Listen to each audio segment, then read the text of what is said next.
চারটি আলামত দেখলে বুঝবেন আপনি হেদায়েতের পথে আছেন। হেদায়েত হচ্ছে দুনিয়ার ভিতরে সবচেয়ে দামি একটি জিনিস।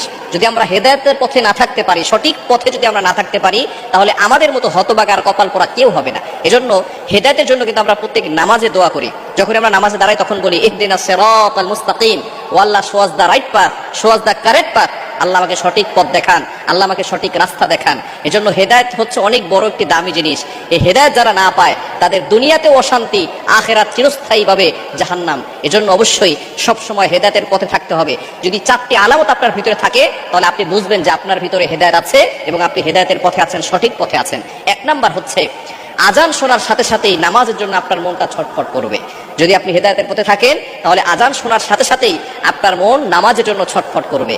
যদি নামাজের জন্য ছটফট না করে তাহলে মনে করবেন যে আপনি হেদায়েত থেকে দূরে সরে আছেন।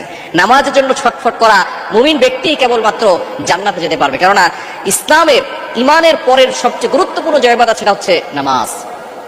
নবীজি সাল্লাল্লাহু আলাইহি ওয়াসাল্লাম জানিয়ে দিয়েছেন, আউয়ালু মা ইউহাসাবু বিহিল আবদু ইয়াউমাল কিয়ামাতিস সালাহ, on the day of resurrection the first prayer will be calculated.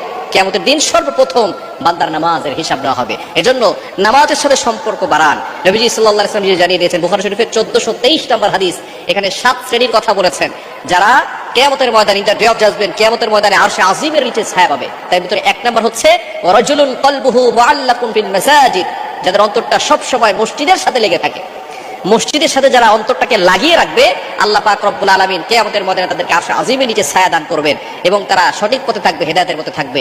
এজন্য যখনই আজান দিবে সাথে সাথে আপনি নামাজের জন্য চলে যাবেন। এক নাম্বার হচ্ছে আজান দেওয়ার সাথে সাথে যার মনটা নামাজের দিকে ছটফট করে, নামাজ না পড়তে পারলে ভালো লাগে না, সে হেদায়েতের পথে আছে। দুই নাম্বার হচ্ছে যাদের কোরআন তেলাওয়াত শুনতে খুব মজা লাগে। কোরআন তেলাওয়াত হচ্ছে এমন একটি কোরআন, এই কোরআনের ভিতরে মুজিজা রয়েছে। এখনো একেবারে ছোটবেলা থেকে এই পর্যন্ত সূরা ফাতিহা প্রত্যেক নামাজে পড়ি, প্রত্যেক নামাজে সূরা ফাতিহা পড়ি। ইমাম সাহেব সূরা ফাতিহা পড়েন, যেখানে আওয়াজ দিয়ে পড়েন, প্রত্যেক নামাজে সূরা ফাতিহা আমরা শুনি, কিন্তু তারপর আজ পর্যন্ত কোনো অভক্তি আসে নাই। এটাই হচ্ছে পবিত্র কোরআনুল কারীমের অত্যন্ত বড় মুজিজা। বড় গুরুত্বপূর্ণ মুজিজা হচ্ছে এই কোরআন যতই শুনে ততই ভালো লাগে। এজন্য যাদের কোরআন শুনতে ভালো লাগে না, মনে করবেন তাদের ভিতরে হেদায়েত নাই, তারা হেদায়েত থেকে দূরে সরে গেছে।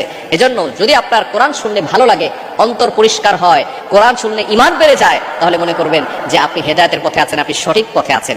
তিন নাম্বার হচ্ছে যাদের গান শুনতে ভালো লাগে না, অন্যায় কাজ করতে, অশ্লীল কাজ করতে ভালো লাগে না, এরপরে গোপন পাপ করতে ভালো লাগে না, এটা মনের ভিতরে সায় দেয় না, মন তার থেকে দূরে সরে যায়, তারা হেদায়েতের পথে আছেন। এজন্য অনেক যুবক আবার এমন আছে নামাজও পড়ে আবার গান শোনে। মনে রাখবেন, গান শুনবেন না, এই গান মানুষকে হেদায়েতের থেকে দূরে সরিয়ে দেয়। এজন্য গান বাজনা, এই অশ্লীল কাজ, অশ্লীল দৃশ্য, এগুলো দেখা শোনা মানুষের ঈমান ধ্বংস করে দেয়।